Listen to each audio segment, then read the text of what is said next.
Graça e paz, eu sou o pastor Janoí Mamedes, você está no CAB, curso de atualização bíblica. Vamos à continuação da nossa conversa sobre o capítulo 12 da carta do apóstolo Paulo aos Romanos.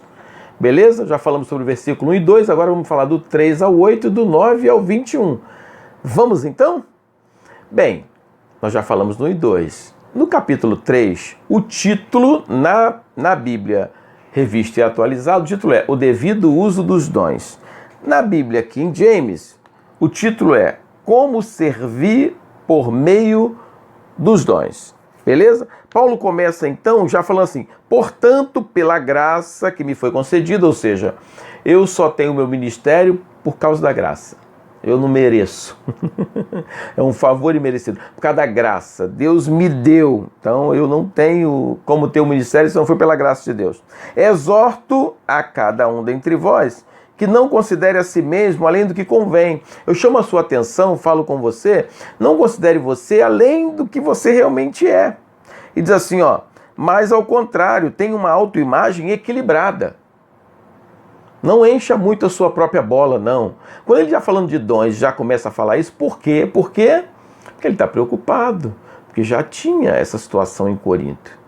Tá certo? Paulo passou por Corinto e por isso escreve carta aos Romanos. Então Paulo já vivia essa situação em Corinto, de pessoas que tinham dons e achavam que eram melhores do que os outros, porque tinham um dom melhor do que o outro. Será que existe isso até hoje? Bem, Paulo então já está dizendo assim, baixa a bola, não enche muito a bola não. Tem uma autoimagem equilibrada, de acordo com a medida da fé que Deus lhe proporcionou. Vai devagarzinho, vai crescendo na fé, no conhecimento e vai também, se enchendo um pouquinho, mas na verdade você não pode se auto-julgar. Também não se julgar baixo. Está falando equilibrado, então não é nem baixo demais, uma baixa autoestima e nem uma autoestima também que queira desprezar os outros. Beleza? Então, no versículo 4 diz assim, pois assim como em um corpo temos muitos membros, e todos os membros têm nem todos os membros têm a mesma função. Então, nem todos, então já está aí preparando o campo para dizer o seguinte, há uma diversidade nos dons. A igreja é uma unidade na diversidade. Ou seja, não todo mundo tem o mesmo dom. A igreja que obriga todo mundo, se quer ser isso, tem que fazer isso, todo mundo ser igual. Não tem como, tá bom? O quinto diz assim também nós, embora muitos, somos um só corpo em Cristo. Tem gente que acha que não precisa de igreja. Creu em Cristo, está salvo, vai embora, vai viver a vida. Mesmo essa pessoa achando que não está ligada, ela precisa estar ligada. Não estou dizendo da forma formalmente, mas ela tem que estar ligada. E vai se refletir formalmente. Ela inicialmente vai escolher um corpo, vai se envolver na igreja, que faz parte de um único corpo, independente da denominação, fica claro isso aqui, não estou falando só da minha denominação, mas ela tem que fazer parte de um corpo, não tem como, vou fazer a obra sozinho, a obra de Deus. Paulo fez a obra sozinho, ele fez parte de um corpo, ele respeitou a liderança da igreja. E aí ele se preparava, ele pensava, ele elaborava, mas ele tinha o apoio da igreja. Tanto que ele está escrevendo aos Romanos pedindo apoio para pregar o evangelho na Espanha. Certo? Paulo queria chegar até lá e precisava do apoio dos romanos. Ele está escrevendo e ele vai pedir esse apoio. Mas vamos lá, o versículo 6 continua. Temos diferentes dons de acordo com a graça que nos foi dada. Uma coisa interessante, dom e graça.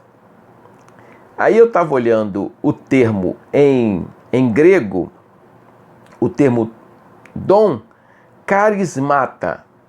O termo graça, caris. Então a raiz é a mesma. Graça e dom.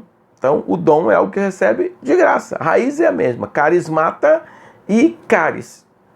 Aí começa aquela lista de dons. Existem outras listas de dons. Eu coloquei para você na anotação que você recebeu por WhatsApp. Beleza? Clica lá, tá bom? Verifica lá. Mas eu quero falar com você sobre a lista daqui. Eu acho que Paulo não quis fechar a lista. Paulo falou, os dons só são esses. Paulo não fechou lista. Ele colocou os dons que ele conhecia, que ele estava vivendo, que ele via nas pessoas. Beleza? Então o primeiro é profecia. Profecia é pregar a palavra de Deus. É uma proposição da fé. E deve crescer com a fé. Ele continua aqui. Na versão aqui, olha só, no versículo 6 diz assim, ó. Se alguém tem o dom de profetizar, use-o na proporção da sua fé. Beleza? Então, você vai crescendo, você vai profetizando cada vez mais, conhecendo a palavra de Deus mais e pregando. Profecia hoje é pregar a palavra de Deus. Nenhuma profecia pode ser contrário ao que está na palavra. Então, a profecia é a palavra. Tudo bem? Segundo, ensino, ministério.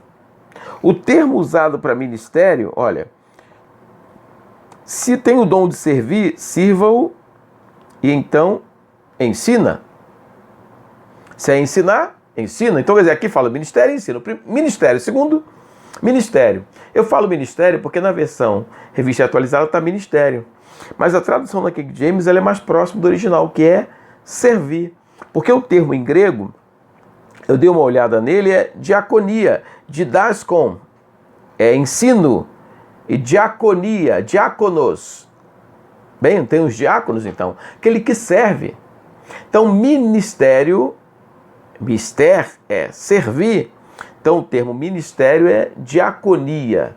Então, servir. Tem pessoas que têm o dom de servir. Chega no lugar, vê alguma coisa para fazer, é o primeiro a ir lá e fazer. Essa pessoa tem o dom para servir. Não adianta escolher pessoas que não têm dom, mas na nossa igreja é sistema de eleição. Não sei, tem gente que não é eleito diácono, mas serve. Né? Então é importante ter o dom para servir. Essa pessoa tem prazer em servir. Servir o próximo, servir a igreja, mas aqui especificamente o servir genérico. Então o dom de ministério. Segundo, ensino. Didaskon. A didática. Ensino. Tem gente que tem o dom para ensinar, né? Terceiro, exortar. O termo aqui, vamos ver como está aqui na King James, assim, ó. Se é encorajar, haja como encorajador. Olha a tradução, encorajar, o nosso exortar. Mas a palavra significa várias, como motivar, levantar, encorajar, implorar, consolar, confortar. O termo para tudo isso. E a nossa versão colocou exortar. E a pessoa pensa que quem tem o dom de exortação chama a atenção das pessoas. Esse aí tem o dom de exortação, porque sabe chamar a atenção. Não é só isso, gente. E a pessoa já vai, eu tenho esse dom. Aí chega lá, o irmão, naquela situação, eu quero falar um negócio para você. Você está agindo assim porque eu tenho o dom de exortar. Não é esse exortar. Motivar, levantar, encorajar, implorar para melhorar. Consolar, confortar. Tudo isso quer dizer essa palavra. Contribuir. Vamos ver como está aqui? O que contribui, coopere com generosidade. Então aqui o dom de contribuir. Pessoa que é mão aberta. O termo também dá a ideia de compartilhar com generosidade. É uma pessoa que compartilha com generosidade. E tem mesmo pessoas assim. Né? E você que é pastor, às vezes a gente fica até sentindo mal, porque você fala assim, vamos fazer uma coleta para conseguir um negócio aí, para abençoar uma pessoa, fazendo. E a pessoa chega, você, irmão, espera as pessoas também darem, pode ficar tranquilo. Não, pastor, e vai lá mesmo, chega junto. Entendeu? Grato a Deus, tem gente que tem esse dom. É uma questão de dom, porque hoje o mundo, as pessoas estão querendo mais, estão preocupados também com o futuro e querem guardar. E alguém chega lá e dá. Outro dom que ele coloca é a presidência. Como é que ele coloca aqui? Se é exercer liderança, que é ministre com zelo. Na versão atualizada fala sobre presidência.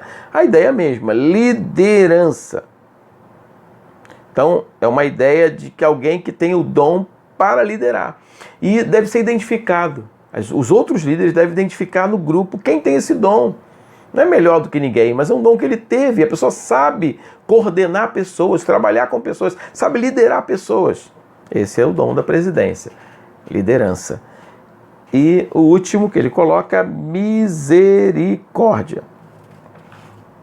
Misericórdia, então, eleos, porque tem vários termos para essa tradução. Então, misericórdia, como ele coloca aqui, ó, da mesma forma, quem entra da mesma forma, é demonstrar misericórdia, que a realize com alegria. Quem tem compaixão, a tradução também dá a ideia de compaixão, misericórdia, compaixão. Quem faz isso, quem faça com alegria. E é bom, quem tem mesmo o dom, faz realmente com alegria.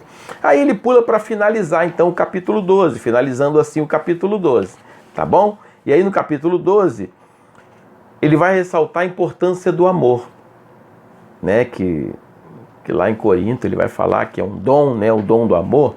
E o termo que ele vai usar é o termo ágape. Então é importante ter a ideia desse amor, um amor sem hipocrisia. Um amor, quer dizer, sem hipocrisia, um amor sem máscara. Todos devem sujeitar-se... Aí, olha, aqui, ó, o 9. O amor seja sem qualquer fingimento. Odiai sim o mal, apegai-vos ao bem. Na minha versão, diz sem hipocrisia. Hipócrita eram aqueles que participavam de uma peça de teatro e colocavam uma máscara. Então, o teatro, hoje, no teatro a pessoa muda totalmente, né? Se precisar crescer a barba, vai esperar um tempo para fazer, vai colocar a barba, vai colocar bigode. Aquele tempo só botava uma máscara e fazia aquela peça teatral com uma máscara, sendo aquela pessoa, aquele personagem, aquela personagem. Beleza? Então é hipócrita. Hipócrita é aquele que coloca máscara. O amor seja sem hipocrisia, sem máscara. Uma outra coisa interessante que ele coloca aqui: amai-vos dedicadamente uns aos outros com amor fraternal, preferindo honra às outras pessoas mais do que a si próprio. Não se descuidando do zelo, sede fervorosos no espírito, servi ao Senhor. Ele dá a ideia...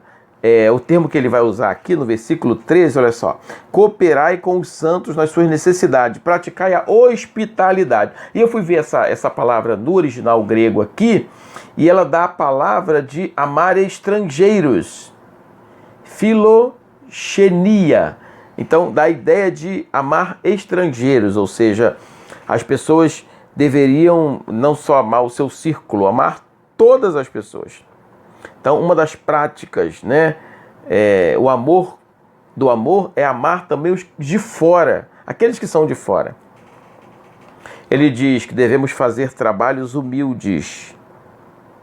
Não devemos ter vergonha de fazer trabalhos humildes para servir os outros. Ele diz que o cristão deve ser um pacificador. E é um versículo já conhecido de todos nós, né? Ele diz assim, o 18: empreendei todos os esforços para viver em paz com todos. Amados, jamais procurai vingar-se a vós mesmos, mas entregai a ira a Deus, pois está escrito: minha é a vingança, eu retribuirei, declarou o Senhor. E ele vai citar no versículo 19 o cântico de Moisés, lá de Deuteronômio 32, versículo 35. Antes de entrar na Terra Prometida, né, Moisés vai pronunciar esse cântico.